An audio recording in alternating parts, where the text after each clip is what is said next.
आज टूनी चिड़िया अपने किचन में तरह तरह के पकवान बना रही थी। टूनी चिड़िया के बनाए गए पकवानों की खुशबू कौवों के घर तक भी पहुंच जाती है।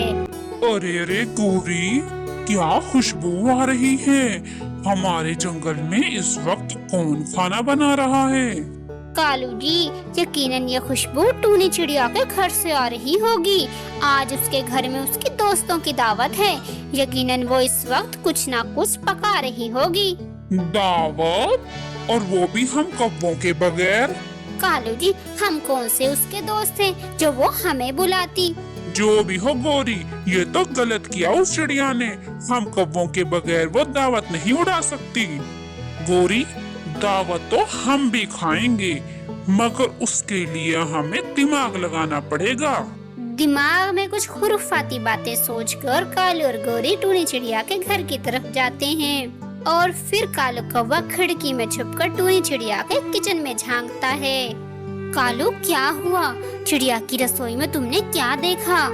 गौरी, आज तो हम खूब पेट भर के खाना खाएंगे और कुछ खाना चुरा कर घर ले जाएंगे, क्योंकि चिड़िया ने तो बहुत सारा खाना पका रखा है। टूनी चिड़िया दोस्तों के आने से पहले दस्तरखान लगा लेती है और बस दोस्तों के आने का इंतजार कर रही होती है। तभी लूसी कबूतरी टूनी चिड़िया के घर पहुंच जाती है और उसके घर का दरवाजा खटखटाती है। जैसे ही टूनी चिड़िया दरवाजा खोलने के लिए जाती है, तभी कालू और गौरी मौका देखते ही टूनी चिड़िया के घर में घुस आते हैं और उसके बनाए गए खाने पर टूट पड़ते हैं। लूसी, तुम अकेली आई हो? बाकी सब कहाँ हैं? टूनी, सब दोस्त मेरे घर पर हैं। मैं तो तुमसे ये पूछने आई हूँ, क्या खाने का सारा इंतजाम हो गया? लूसी, मैंने खाने का सारा इंतजाम कर लिया है और मैंने तो दस्तरखान भी लगा दिया है। तुम जाकर जल्दी से सभी दोस्तों को बुला लाओ। ठीक है टूनी, मैं अभी जाती हूँ और सबको लेकर आती हूँ।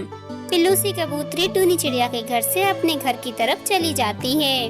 वैसे तो मैंने सब कुछ तैयार करके रख दिया है, लेकिन फिर भी मुझे एक बार चल के देख लेना चाहिए, कहीं कोई कमी बेशी न रह गई हो।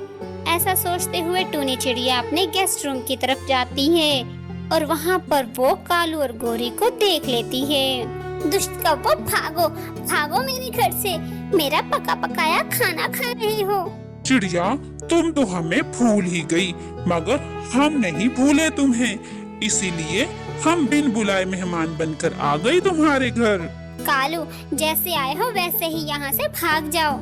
चिड़िया, लगता है तुझे चुप ही कराना पड़ेगा, क्योंकि खाना खाए बगैर तो हम यहाँ से कहीं नहीं जा रहे। फिर कालू और गौरी टूनी चिड़िया को रस्सियों से बांध देते हैं और फिर से उसका पका पकाया खाना खाने लग जाते हैं। कुछ ही देर में टूनी चिड़िया के सभी दोस्त उसके घर आ जाते हैं। अरे ये क्या दोस्तों, हम तो मेहमान बनकर आए हैं और टूनी चिड़िया हमारा वेलकम करने भी नहीं आई। अरे मिट्ठू भाई, बुरा क्यों मान रहे हो? टूनी चिड़िया अपने गेस्ट रूम में होगी, मैं भी जाकर चिड़िया को बुला के लाती हूँ। जैसे ही लूसी कबूतरी गेस्ट रूम की तरफ जाती है, वो चिड़िया को मुसीबत में फंसा हुआ देख लेती है और फिर आकर अपने सभी दोस्तों को बताती है।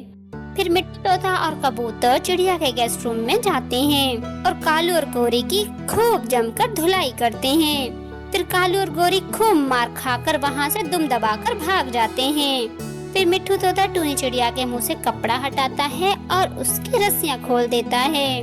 फिर टूनी चिड़िया अपने सभी दोस्तों का शुक्रिया अदा करती है।